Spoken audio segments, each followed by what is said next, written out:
नमः शिवाय। ओम नमो नारायण। हर हर महादेव। से नर्मदा पुराण पुस्तक माध्यम से वर्णन। 11वां अध्याय। युधिष्ठिर उवाच। अहो महत् पुण्यतं विशिष्टाक्षयं न माता यः कथा युगन्ते तस्मात् सदा सेव्यतं मुनीन्द्रैस्य नरसन् प्राणाश्च।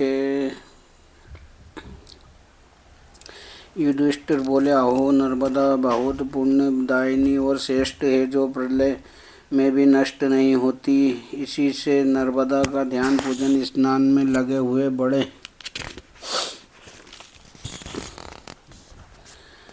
मुनींद्रों को सेव्य है, जिसका आश्रय लेकर धर्म प्रेमी ऋषि मोक्ष पा चुके हैं। वेद से प्रमाणित ऋषियों के बताए गए वे नियम तुम्हारे द्वारा कहे गए हैं, जिनके अनेक नियमों से मनुष्य को मोक्ष की प्राप्ति होती है। मनुष्य उन महादेव शंकर के पूजन से सदा 12 या 6, 8 अथवा 3, 4 वर्षों में क्या मासों में ही कली के दोषों से मुक्त हो जाते हैं। देव श्रेष्ठ ब्रह्मा अथवा जगत गुरु विष्णु का पूजन करने वाला मनुष्य भी संपूर्ण पाप से मुक्त हो जाता है, इसमें संदेह नहीं है। किंतु हे निष्पाप, ये सब मुझे आप विस्तार से बताओ। जिस गहन संसार में सारे जीव डूबे हुए हैं, वे सब स्वर्ग कैसे पहुँचे, ये मेरा संशय निवारण करें। श्री मार्कंडेय जी बोले, बहुत जन्मों के अनंतर ये मनुष्य जन्म मिलता है। इस जन्म में भी भगवान शंकर में बहुत कठिनता से भक्ति उत्पन्न होती है। राजन, तीर्थ दान उपवासों से यज्ञों तथा देव ब्राह्मण पूजन में अतिशय श्रद्धा द्वारा मनुष्य को शंकर की भक्ति प्राप्त होती है। उसमें धर्म प्रेमी जनों को सर्वभांति अनंत श्रद्धा करनी चाहिए। भगवान शंकर की भी श्रद्धा से ही साध्य अर्थात प्रसन्न होते हैं। अतः श्रद्धा ही सर्वश्रेष्ठ है। भरत वंशोत्पन्न राजन, श्रद्धा में रहित सभी कर्म निष्फल है। उसमें भगवान शंकर की भक्ति का आश्रय मनुष्य ले। जिसकी भक्ति स्थिर है, सात्विक, राजस और तामस, उन सब लोगों को श्रद्धा के अनुसार ही फल मिलता है। सभी जीव कर्म फलों के संयोग से बारंबार संसार में आते जाते हैं।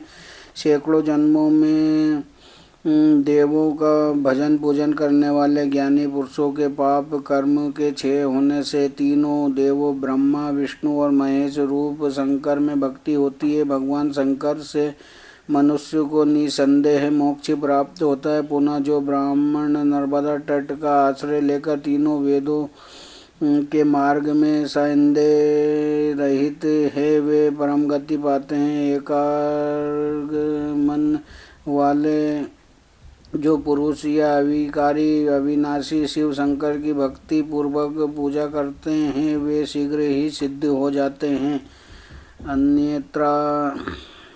अन्यत्र मनुष्यों को बहुत समय में कर्म सिद्धि मिलती है, पर नर्मदा के तट पर शीघ्र ही सिद्धि होती है। संख्या शास्त्र के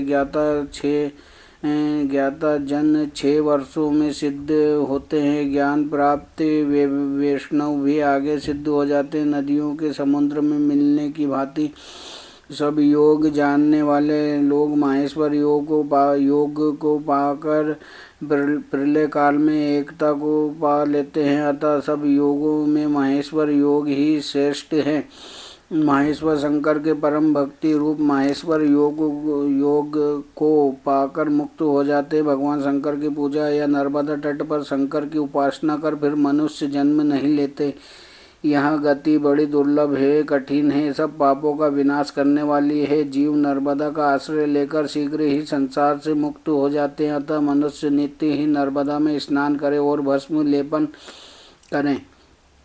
नर्मदा के तीर पर पहुंचकर मनुष्य शीघ्र ही सिद्धि पा लेता है। जो मनुष्य शांत होकर आदर पूर्वक तीनों समय प्रातः मध्याह्न सायं नर्मदा पर पूजन करता है, वो पापी पुरुष सर्व रोगों से मुक्त होकर परम गति को पाता है। भले ही वो पापी पुरुष हो तो भी वो 6 मास में नर्मदा स्नान से शुद्ध हो जाता है।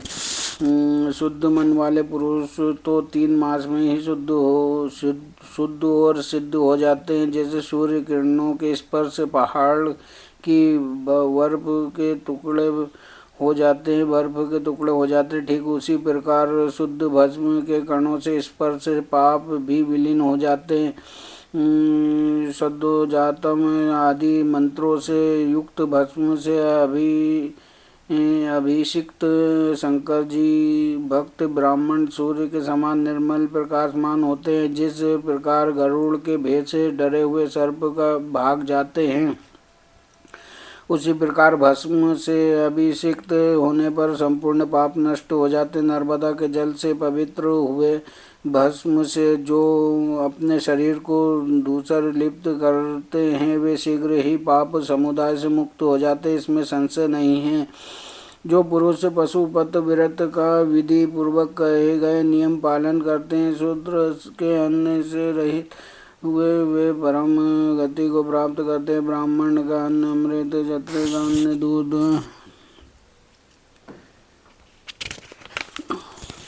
समान वैश्य का अन्न के समान ही है, किंतु अन्य वर्ण का अन्न पुष्ट जिन श्रेष्ठ ब्राह्मणों का वे तप और ज्ञान से रहित होकर कौवे और गिद्ध होते हैं। मनुष्य का पाप उनके अन्न का ठहरता है, अतः जो जिसका अन्न खाता है वो उसका पाप खाता है। विशेष रूप से पति धर्म के सन्यासी साधु के वेश में शूद्र खाकर चंचलता का आश्रय लेने वाले मनुष्य निसंदेह ऐसा कहा गया है।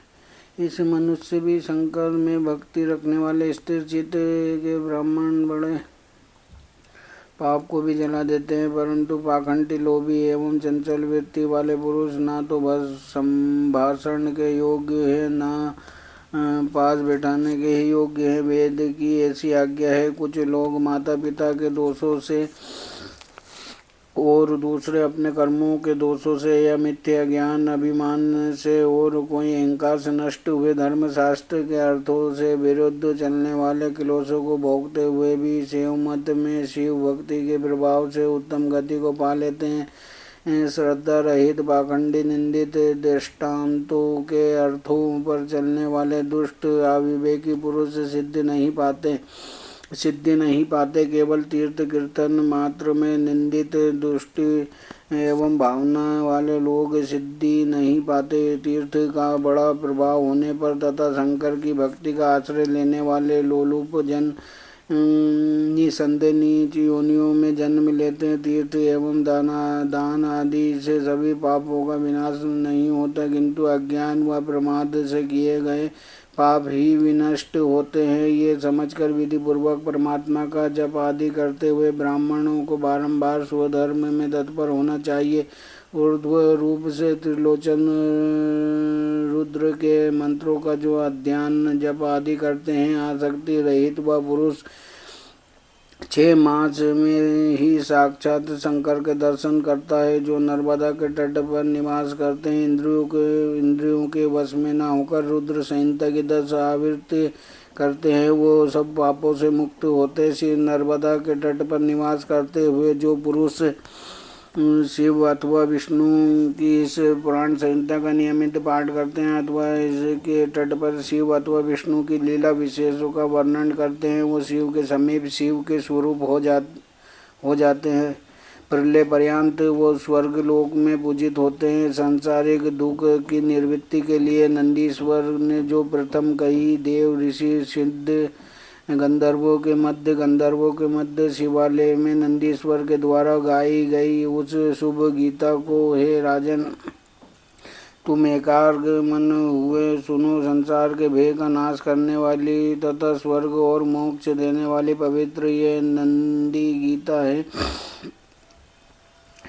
पद पद पर संसार के तपों से संतप्त तथा नाना प्रकार से निज कर्म पाशों द्वारा जकड़े हुए मनुष्य को, यदि तुम लोग संसार रूप गहन गुफा को छोड़ना चाहते हो तो एकमात्र हितकर मेरी बात सदा के लिए सावधानी से सुनो।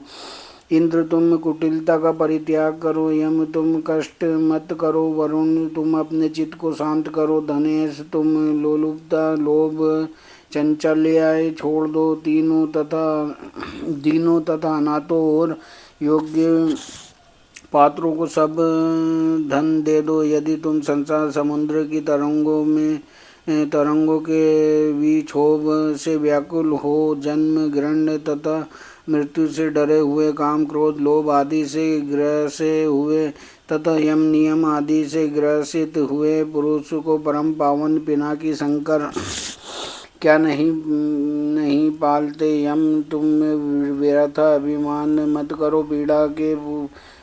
पीड़ा देते हुए परिहास का स्थान बनाना होगा। वास्तुआ, जो तुम्हारा रक्षक है, शिव तथा विष्णु परायण मनुष्य के लिए कराल काल भी बालक सा है, उसे मृत्यु का क्या और उधम यम भी क्या, ऐसे जीवों को भला भय क्या।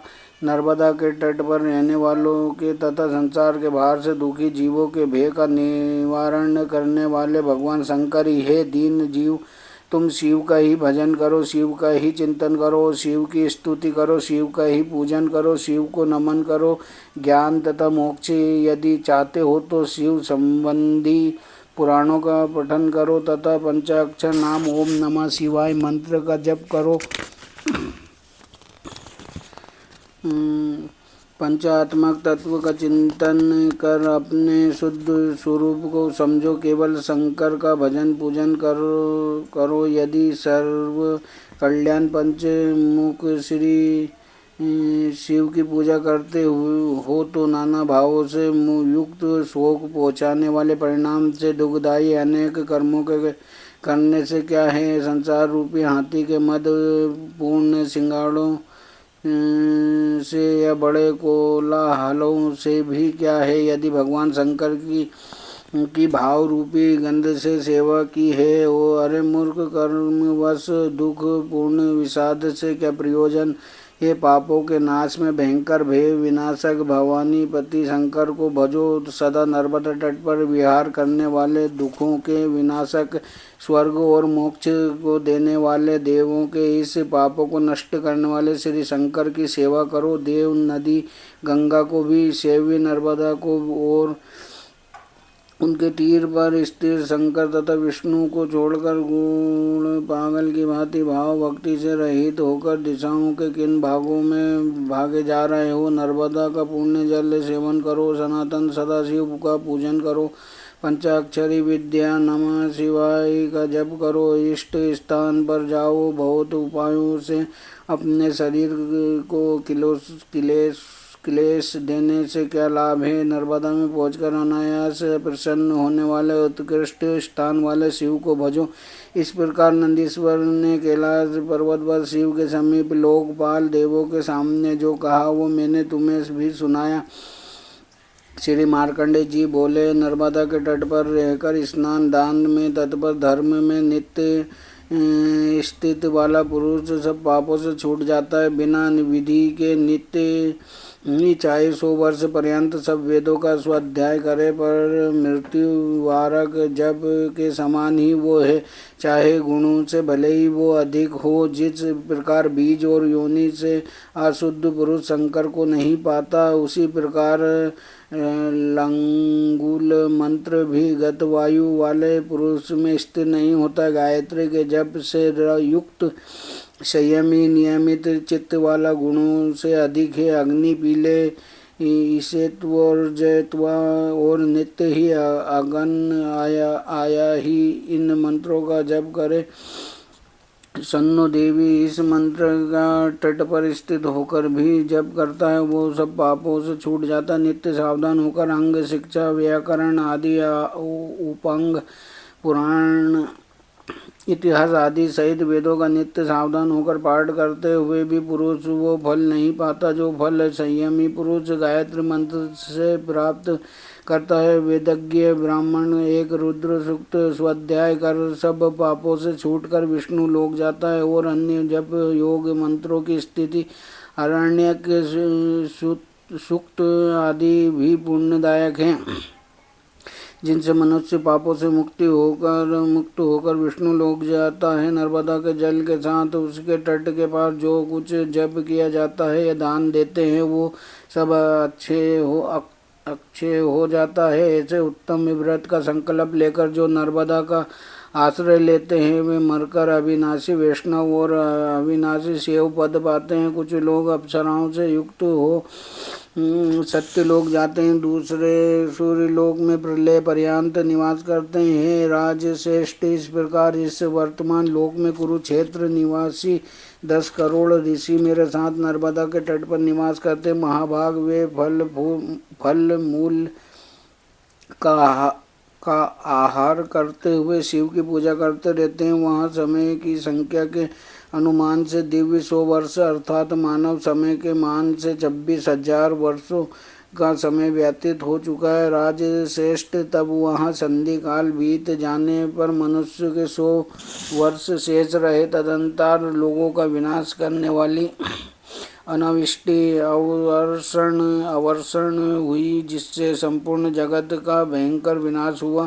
पहले जो यहाँ वेदों के परागमी योग्य सिद्ध ऋषि थे उनके प्रभाव से इंद्र भगवान ने वर्षा की। वहाँ बड़ी भारी वृष्टि चारों ओर होने लगी। तब वृष्टि होने पर उन सब की वृत्ति जीविका सिद्ध हुई। नर्मदा के तट पर उगे हुए श्यामाकम इंगुदी और बिल्व आदि फलों से समय महासिद्धि को पाने की इच्छा वाले महात्मा बिताते रहे। फिर युगांत समय उपस्थित होने पर जब कलयुग शेष रहा तब संपूर्ण चर अचर रूपी संसार सब शुष्क हो गया। उस समय लता विहीन सारा भूमंडल आवर्षण से अत्यधिक पीड़ित हुआ। राजन तब वे ऋषि भूख प्यास से पीड़ित हजारों की संख्या में युग स्वभाव में प्रविष्ट होकर हीन शक्ति वाले हो गए। जब हवन का स्वकार एवं स्वाधाकार नष्ट हो गया, प्रलय का समय उपस्थित हो गया। लोग कहने लगे हमें क्या करना चाहिए, कहाँ जाए, हमारा रक्षक कौन होगा। तब इनसे मैंने कहा तुम लोग डरो मत, ऐसे बहुत से काल विभाग मैंने देखे हैं किंतु नर्मदा तट का सहारा लेकर मैंने वे सब बिता दिए। युग 6 उपस्थित होने पर यहाँ भगवती नर्मदा ही हमारी रक्षा करने वाली रही है।